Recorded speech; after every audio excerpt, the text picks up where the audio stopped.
All right, guys. Obviously, a very exciting night. We went into this entire draft process, especially after acquiring pick number 23 to pair with pick 11 with the mindset on obviously identifying a quarterback of the future that we could really bring in here and begin the process of coaching and teaching in our environment, around our team, our players. We really identified skill set, intangibles, and what we hoped to acquire in a player, and I think we were able to do that. In JJ McCarthy, very, very excited to have spent a lot of time with him throughout the process. Really was a really well-run process by Kwesi. Anytime you're drafting a quarterback and really identify that as a position that you're really pinpointing as a goal to come out of the first round with, I think there's a very, very detailed process that has to go. You have to go through fully in many ways, and I'm really happy with the way it all came together, and obviously very excited to have JJ McCarthy on our team. Dallas Turner, quite frankly, was a guy that we had kind of identified once we had selected a quarterback, and we were able to hold on to first-round assets, not only 23 this year, but into the future. We really identified Dallas among a very, very small group of defensive players that we thought were impact players in our front, that quite honestly in some other drafts where there's not 6 quarterbacks going in the first 12 or 13 picks, whatever it was, a guy like Dallas Turner would not be around for us to possibly trade up for. So when it got to a certain point, we had identified Dallas as a guy that we thought was a great fit in Flo's defense, incredibly versatile, huge traits and skill set to be a dominant player on the edge for us, and the opportunity to add him to our team. Really want to compliment Kwesi and Rob and the group for finding a way to go and get that done, and absolutely looking forward to the rest of the draft as well, but we're off to a very, very good start. What was the extent of the time that you spent with JJ throughout the process? Yeah, we it started at the combine in the formal interview process, and then obviously getting a chance to watch him throw in kind of a competitive setting there at the combine, and then we did take a trip to Ann Arbor and spent the day with him.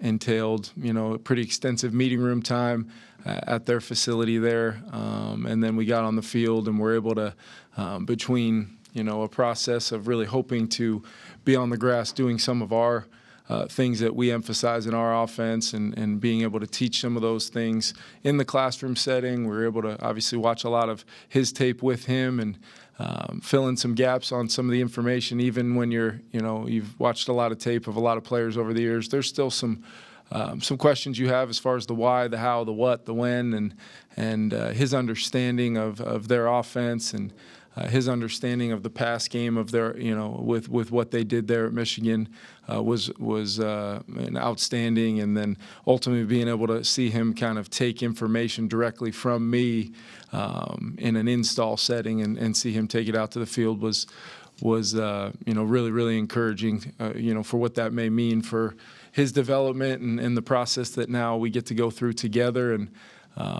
I think throughout these last few weeks here, you build relationships with some of these guys, and absolutely did so with JJ. And I know he really wanted to be a Minnesota Viking, and I know there's, hopefully as excited as our fans are, they can know that JJ McCarthy really wanted to be a Minnesota Viking, and he cannot wait to get here and get to work. What were kind of your emotions just watching the way those picks came off?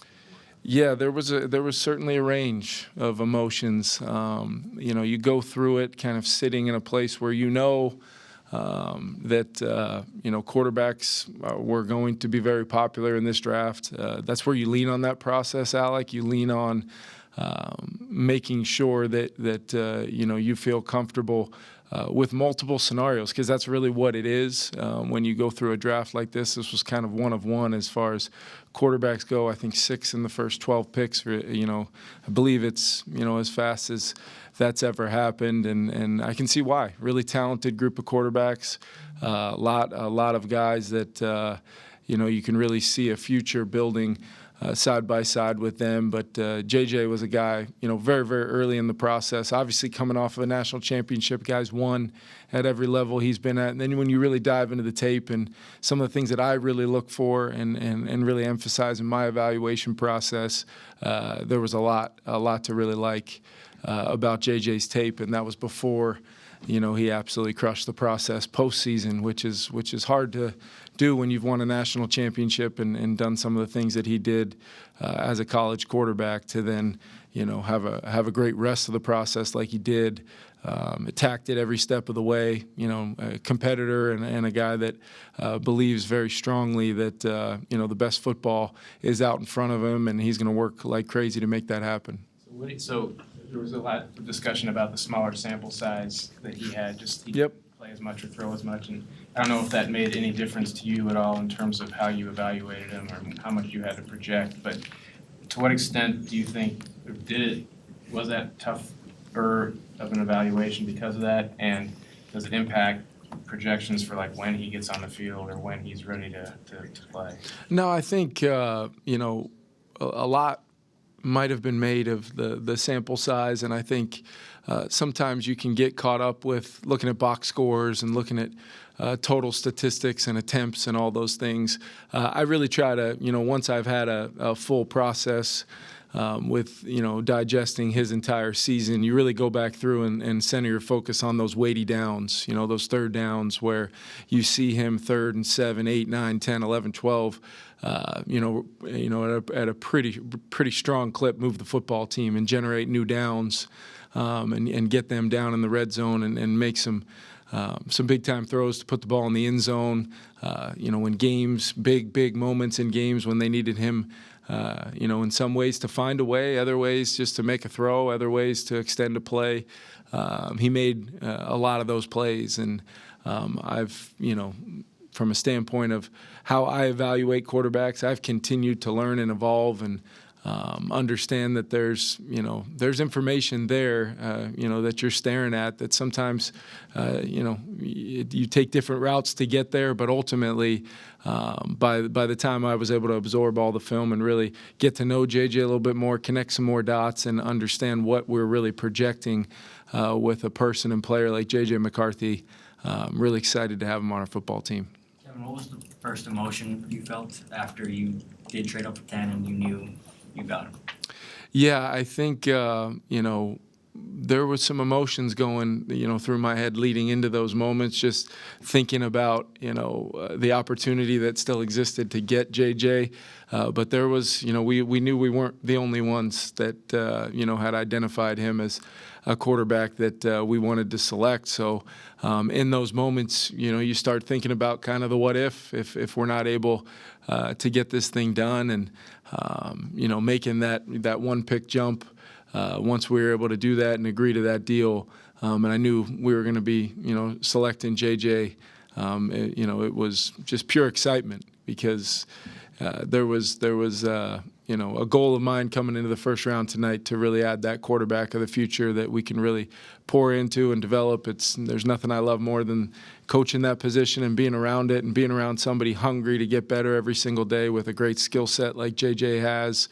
But then also, I know we're going to spend a lot of time talking about JJ, and rightly so, but Dallas Turner is a guy, he was one of my favorite players I really met and spent time with throughout the process as well, non-quarterback, I should say, he came to our building on a 30 visit, spent the day and a half here, whatever it was, and he told me before he left, he felt comfortable here. He felt like he could really continue to ascend as a player here, and he's got some lofty goals for himself. I know he's excited to be in Brian Flores' defense and around some of our other players, not only on the defensive side, but the offensive side as well. And that's the coolest thing is starting to get some of the text messages from our current players, guys that are really excited knowing that we had some goals going into this draft and we were able to accomplish them. What was something you learned about McCarthy in the pre-draft process that was maybe surprising that you didn't have a hunch about? Yeah, I think, a lot of times, you can make a mistake, with guys that, look like they're, smiling and having a good time and they're really successful. you can make a mistake and misjudge what kind of competitor they are. And there is a fire inside him to be the best version of himself, and he wants to win. And he's won, like I said, at every level he's played. He's been incredibly competitive, each and every day. They talk a lot about that culture at Michigan, and they've got a lot of players coming out and guys that are going to be selected over these next couple days. And the one thing you hear is how he was a driving force behind a lot of that, and really not only continue to improve himself, but really implored his teammates for that daily improvement as well. And sounds like some of the best players in our organization currently right now have that kind of trait, and adding JJ into that mix and allowing him to be excited to be a Minnesota Viking was a really cool part of it. But ultimately, we selected JJ because we're really excited about having him in our quarterback room and really grow and develop him and allow him to become that best version of himself. Coach, you mentioned that just because of the number of offensive players that went off the board early tonight, that some of those defensive guys maybe fell a little farther than they would have expected, I guess. So what was it like just to be the team to give Dallas that call and kind of stop his wait for the evening? Yeah, you can always hear the relief in their voice and understanding that you think about much different circumstances years ago when I was finally, I was able to get that call. I shouldn't say finally. I was lucky enough to get that call.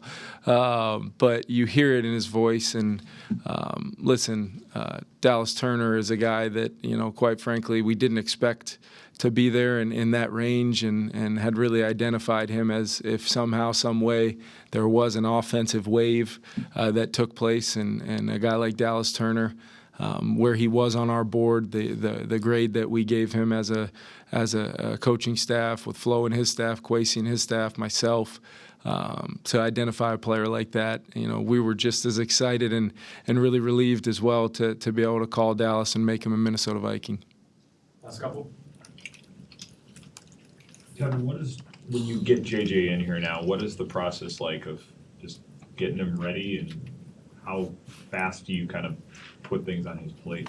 Yeah, I think, we've got a pretty unique, learning environment already in the quarterback room. Sam's been at it for 2 weeks. It's a new system for him. There's some similar things to, maybe the previous offense he was in San Francisco, but we're really trying to, build our system for this year, for this version of our team from the ground up.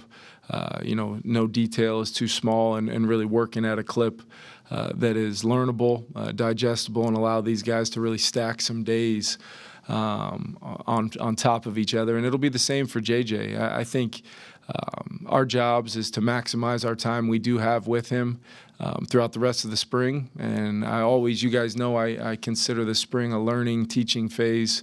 How we handle it from a skill development phase, technique, fundamentals, all the things that a young quarterback in this league, there's not enough time in the day to really justify. You just wish you had more every single day, and we're going to try to maximize that time, not put any sort of preset target date or here's where we need to be at this moment. It's going to be our jobs as coaches, myself, Wes, Josh, Grant, to put him in the absolute greatest learning environment we possibly can, identify some things that we really feel are areas that we can help him immediately kind of grow and start making some habits fundamentally and with his skill set to hit the ground running as fast as possible. And then when we get to training camp, it's a continued mindset on that, but now we're into more of a competitive environment against our defense every day, potential joint practices, things like that, the preseason games. Every single one of those moments matter.